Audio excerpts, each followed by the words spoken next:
اب اگر ہم اس کو دیکھیں، وہ جو ایکسرسائز ہماری میں نے جو لاسٹ ٹائم آپ کو دی تھی اس میں کیا تھا، یہ الفاظ تھے کچھ، اور اس میں کرنا کیا تھا کہ ان کو میں نے آپ کو کہا تھا کہ یہ جو اس کے ساتھ لگے ہوئے نا حروف، ان کو اگر ہٹا کے دیکھیں تو پھر یہ کیا حالت بنے گی، ایسا ہی تھا نا.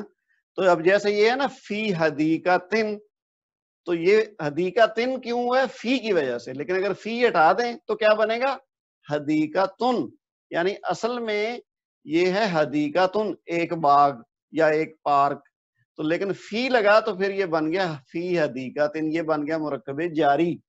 تو میں نے آپ سے کہا تھا کہ آپ نے اس کا کام یہ کرنا ہے کہ اس کے ساتھ جو شروع میں لگے ہوئے ہیں حروف جارہ وہ ہٹا کے اصل حالت جو اسم کی ہے وہ بنانی ہے.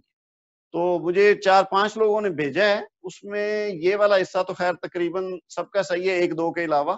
باقی جو دوسری ایکسرسائز ہے اس میں تھوڑی غلطیاں تھیں. تو یہ میں آپ کو بول کے بتا دیتا ہوں کہ پہلے والے میں ہو جائے گا حدیقتن، دوسرے والے میں ہو جائے گا ترابن، تیسرے والے میں کاف ہٹے گا تو بن جائے گا ظلماتن.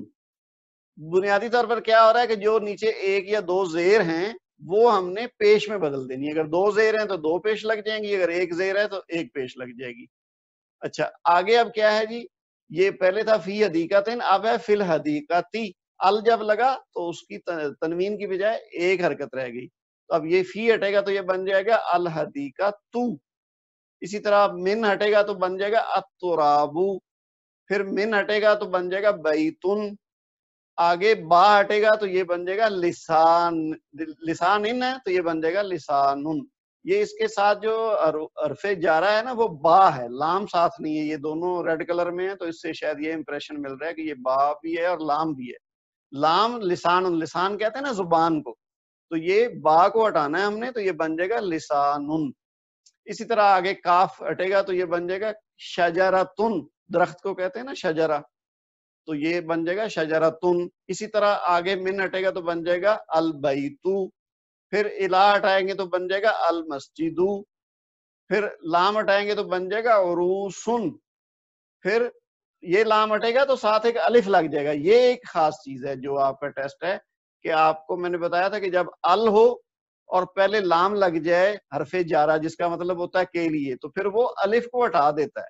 ٹھیک ہے، تو یہ بن گیا تھا للعروس. تو اب جب لام ہٹے گا تو الف اپنا جو یعنی حمزہ ہے وہ واپس آ جائے گا، تو یہ بن جائے گا العروسو، سین کے اوپر پیش آ جائے گی. اسی طرح اللہ میں کیا ہوگا، اللہ ہٹ جائے گا اور یہ بن جائے گا اللہ، ہا کے اوپر پیش آ جائے گی. پھر بالوالدین، اچھا یہ بھی ٹیکنیکل چیز ہے. اب اس میں سے با ہٹائیں گے تو یہ بن جائے گا الوالدانی. کیوں؟ کیونکہ با کی وجہ سے یہ جری حالت ہوئی ہے والدینی. ہم نے پڑھا تھا نا جو تسنیہ حالت ہوتی ہے تو وہ نسبی اور جری حالت بن جاتی ہے، عینی لگتا ہے ساتھ. تو یہ تھا والدانی، اس سے بنی تھی نسبی اور جری حالت والدینی. تو اب جب ہم با کو ہٹائیں گے تو یہ واپس اپنی رفعی حالت میں جائے گا تسنیہ میں، تو کیا ہوگا الوالدانی.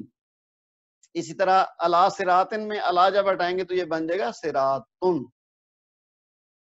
اچھا جی، ایک تو یہ چیز تھی. دوسرا ہمارا یہ تھا کہ ہم نے یہ اردو میں جو دیے گئے ہیں مرکبات، ان کا عربی میں ترجمہ کرنا تھا. اب جو قیامت تک ہے، قیامت کی عربی ہے قیامتن، وہی اصل میں عربی کا ہی لفظ ہے، تو ہم نے اردو میں لیا ہے. تو آخر میں جو تا گول تا ہے اس کو ہم نے تا مفتوحہ یعنی کھلی تا بنا دیا، تو وہ قیامت بن گیا ہے. تو اب پہلی بات تو یہ کہ آپ نے دیکھنا ہے کہ قیامت کو عربی میں کیا کہیں گے، قیامتن. اب یہ چونکہ معرفہ حالت میں ہے، میں نے ابھی آپ سے کہا نا کہ اگر کوئی ایک یا کچھ یا تھوڑا وغیرہ ساتھ نہیں لگا ہو تو پھر اس کو ہم معرفہ تصور کریں گے. تو یہ معرفہ ہے، تو اس کا مطلب عربی میں ہم کیا کہیں گے، القیامت. قیامتن پھر نہیں کہیں گے. اگر ہوتا نا ایک یا کوئی تو پھر ہم قیامتن کہتے. تو یہ اب چونکہ معرفہ ہے تو کیا بنے گا القیامت. لیکن جو ہے قیامت تک، تو اس کا تک کو ہم کیا کہتے ہیں، حتی. ہم نے پڑھے تھے نا حروف جارہ، اس میں کہتا حتی تک. تو جب حتی لگے گا شروع میں تو یہ کیا بن جائے گا، پھر القیامت تھا تو اب بن جائے گا القیامتی. تو یعنی اس کو ملا کے ہم کیا کریں گے عربی، حتی القیامتی.